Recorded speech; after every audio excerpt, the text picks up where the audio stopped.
فَتَقَبَّلَهَا رَبُّهَا بِقَبُولٍ حَسَنٍ، تو اسے اس کے رب نے اچھی طرح قبول کیا۔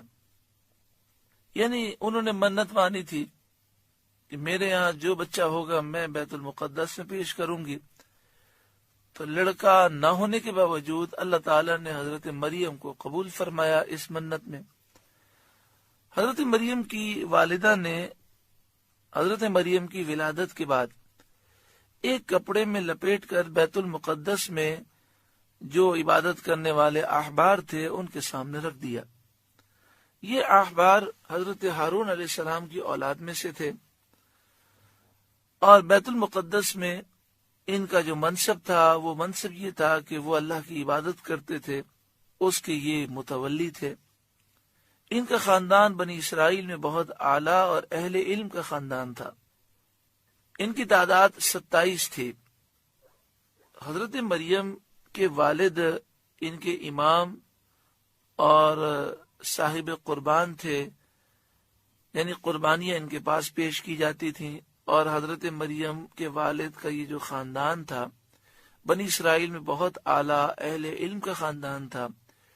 تو تمام 27 احبار نے خواہش کی کہ حضرت مریم کو ہم لے لیں اور ان کی کفالت ہم کریں۔ حضرت زکریا علیہ السلام نے فرمایا میں ان کا سب سے زیادہ حقدار ہوں کیونکہ میرے گھر میں ان کی خالہ ہیں۔ پھر فیصلہ یہ ہوا کہ قرآن اندازی ہو۔ جب قرآن اندازی ہوئی تو حضرت زکریا علیہ السلام کا نام نکلا، لہذا حضرت زکریا علیہ السلام نے حضرت مریم کو اپنی نگہبانی میں لے لیا۔ فَتَقَبَّلَهَا رَبُّهَا بِقَبُولٍ حَسَنٍ، تو مریم کو اس کے رب نے اچھی طرح قبول کیا۔ وَأَنبَتَهَا نَبَاتًا حَسَنًا، اور اسے اچھا پروان چڑھایا۔ وَكَفَّلَهَا زَكَرِيَّا، اور اسے زکریا کی نگہبانی میں دیا۔ حضرت مریم کی ایک کرامت یہ بھی ہے کہ آپ نے اتنی چھوٹی عمر میں کلام کیا جس عمر میں عام طور پر بچے کلام نہیں کر سکتے۔ تو آپ حضرت زکریا سے بالکل اس عمر میں کہ جب آپ کی عمر 2 دن یا 3 دن تھی، آپ نے حضرت زکریا سے کلام کیا، جس طرح حضرت مریم کے بیٹے حضرت عیسیٰ علیہ السلام نے ماں کی گود میں کلام کیا۔ پھر حضرت مریم نے کسی خاتون کا دودھ نہیں پیا، اپنی ماں کا دودھ نہیں پیا، چونکہ والدہ نے منت مانی تھی۔ تو جیسے ہی پیدائش ہوئی کپڑے میں لپیٹ کر انہوں نے بیت المقدس میں دے دیا۔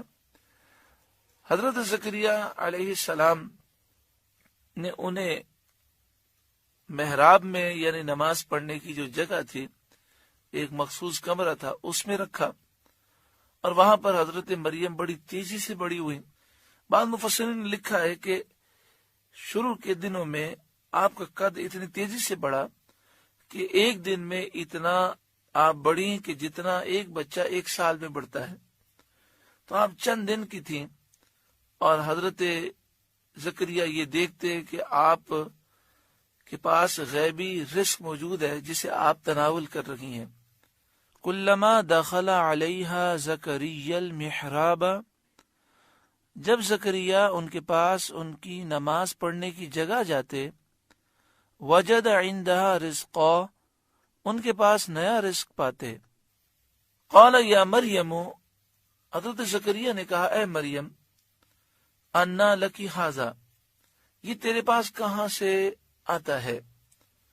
جب بھی دروازہ کھول کر اندر جاتے تو بے موسم کے پھل ہوتے، غیبی رزق موجود ہوتا۔ قالت ہوا من عند اللہ، وہ بولی وہ اللہ کے پاس سے ہے، یہ رزق اللہ کے پاس سے آتا ہے۔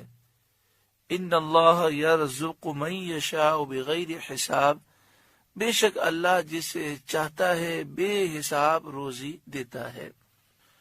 یہ بے موسم کے پھل جنت سے اتر کر آتے تھے، یعنی جنتی پھل اللہ تعالی نے حضرت مریم کو وہاں پر عطا فرمائے۔ جب حضرت زکریا علیہ السلام نے یہ دیکھا، آپ نے فرمایا جو ذات پاک حضرت مریم کو بے وقت اور بے فصل اور بغیر سبب کے میوہ عطا فرمانے پر قادر ہے۔ وہ بے شک اس پر قادر ہے کہ میری بانجھ بیوی کو نئی تندرستی دے اور مجھے اس بڑھاپے کی عمر میں امید منقطع ہو جانے کے بعد بھی بیٹا عطا فرمائے۔ یہ خیال کر کے آپ نے دعا فرمائی۔